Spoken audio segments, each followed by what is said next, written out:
Chapter 17. The rest of the school year sort of fizzles to an end for me. It feels like a waiting game. First, I wait for the prom to be over. During the weeks leading up to it, everyone seems to pair up.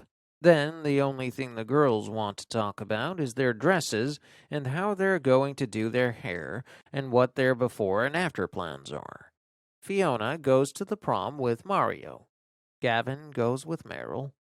I stay home and watch TV. I try to be big about it, but can't help wondering if I'd have a date too if I wasn't walking around on a pipe.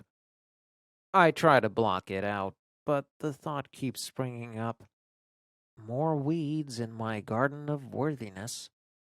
At the track banquet, the team presents me with a check for my running leg, which is an awesome and very emotional thing for me.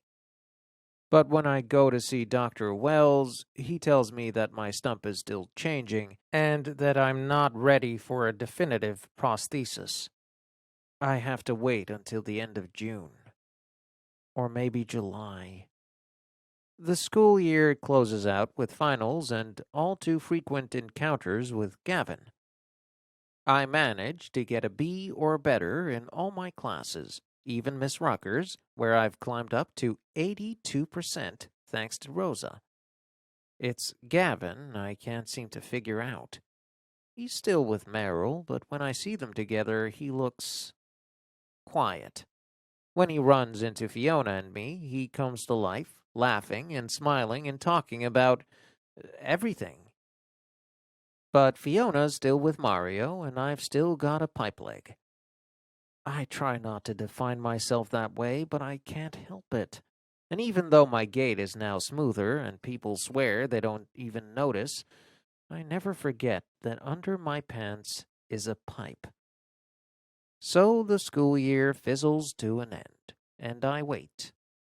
Fiona keeps me moving forward. She gets us preparing for the SAT books for over the summer because I didn't take the test this year, and she wants to retake it in November.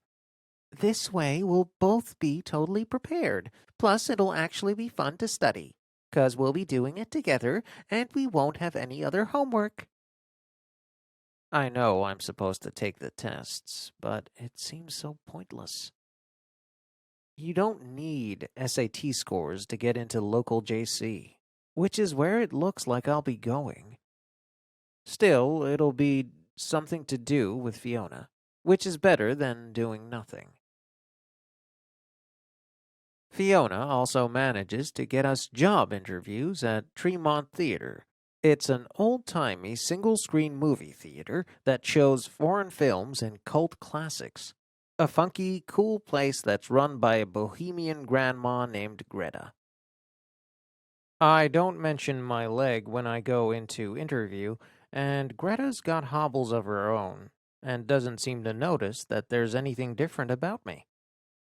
She just talks to me about popcorn and pigeons and hires me on the spot. Fiona and I don't actually start working there until school lets out for summer, and it turns out to be a pretty fun job. After we're trained, Greta's nice about giving us the same shift, and we do everything from selling tickets and making and selling popcorn to sweeping up between shows and shooing away pigeons. Kids from school come in, especially the artsy ones. It's kind of nice because even though it's a totally different crowd from the one I hang out with, they take their movies very seriously. And then, at the end of June, Dr. Wells decrees that my leg is stabilized and gives me a prescription for my permanent leg. Which means I can also get my running leg. I go through the same routine all over again with Hank. Casting, wait a week, socket fit, wait a week. But then I have to wait another week for the leg fit. And another week.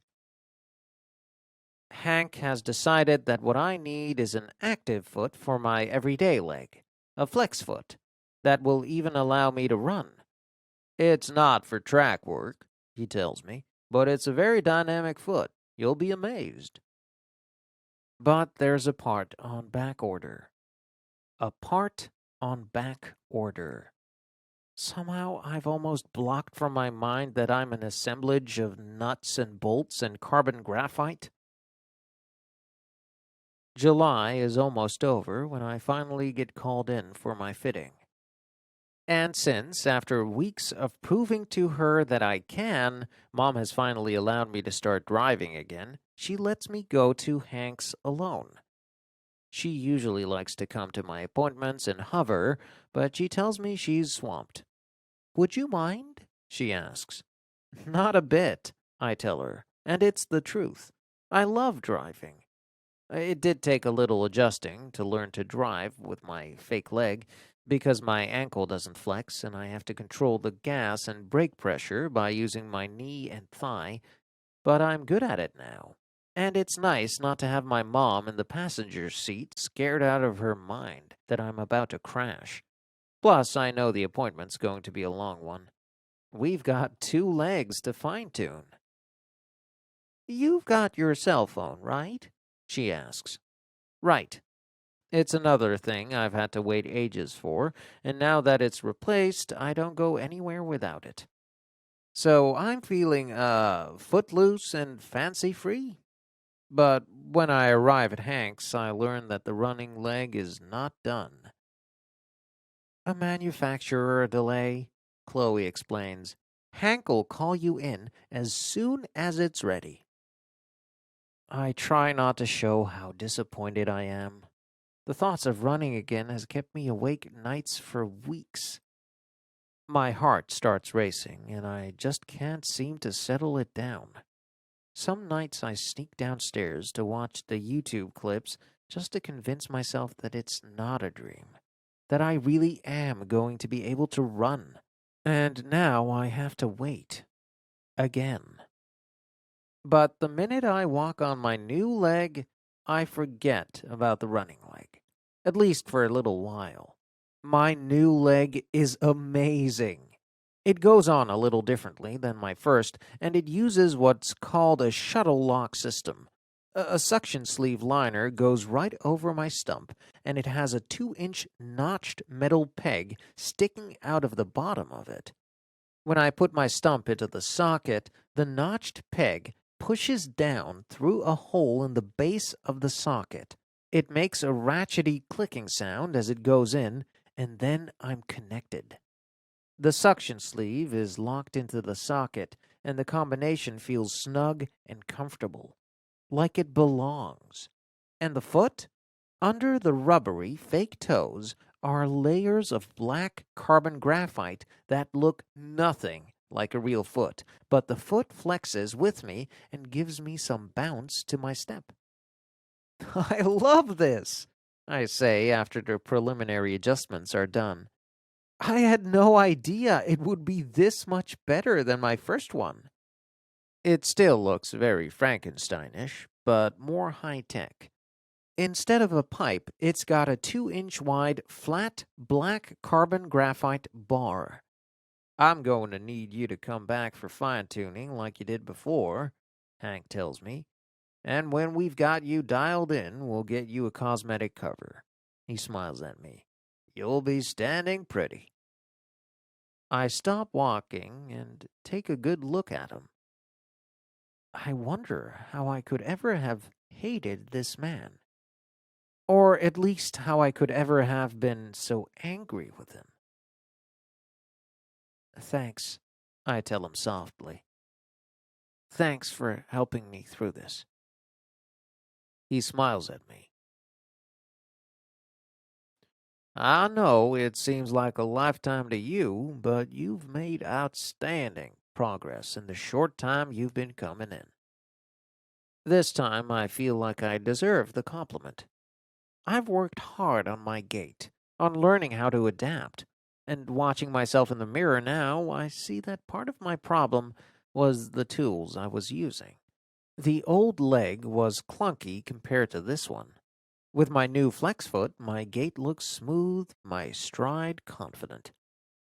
I feel almost normal. When we're done and his tools are put away, he walks me out. The one thing I can't build for my clients is up here, he says, tapping his head with a finger. No matter how good the prosthesis is, if the mind isn't willing, the leg won't work. With you, I know I don't have to worry about that. He grins at me. You're going to do and be whatever you want. I thank him again and wave a cheery goodbye to Chloe. Then I walk out of there, this time with a spring in my step.